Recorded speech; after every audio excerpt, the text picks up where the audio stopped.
પ્રખ્યાત એન્જિનિયર હતા. તેમની યાદમાં સમગ્ર દેશમાં એન્જિનિયર દિવસ ઉજવાય છે.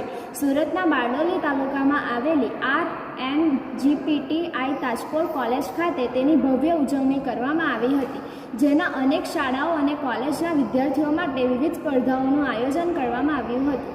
આ સ્પર્ધામાં વિજ્ઞાન અને ટેકનોલોજી વિભાગમાં બારડોલી તાલુકામાં આવેલી NB પટેલ સરભોણ હાઈસ્કૂલના ધોરણ 10ના વિદ્યાર્થી કીર્તિરાજસિંહ ચુડાવંતે પોતે બનાવેલ રોબોટ રજૂ કર્યો હતો, જેનો પ્રથમ ક્રમ આવ્યો હતો. આ રોબોટની ખાસિયત એ છે કે વિદ્યાર્થીઓના સવાલોના જવાબ માટે તથા શાળામાં આવેલા મહેમાનો માટે ફૂલ, બુકે, પાણી આપી શકે છે. એનું સમગ્ર સંચાલન મોબાઈલમાંથી કોઈપણ વિદ્યાર્થી કરી શકે તેવો આ રોબોટ બનાવ્યો છે.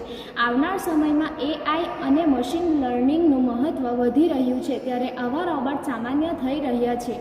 આ રોબોટને બારડોલી તાલુકા કક્ષાના ગણિત વિજ્ઞાન પ્રદર્શનમાં પણ મૂકવામાં આવેલ હતો, જ્યાં તેનો સમગ્ર બારડોલી તાલુકામાં દ્વિતીય ક્રમ આવ્યો હતો. આ વાત કરતો રોબોટ પ્રદર્શન નિહાળવા આવેલા તમામ વિદ્યાર્થીઓ અને મહેમાનોનું આકર્ષણનું NB Patel SVS High School Sarborn, the student of 10th standard, are going to be felicitated with the trophy and 1,000 rupees.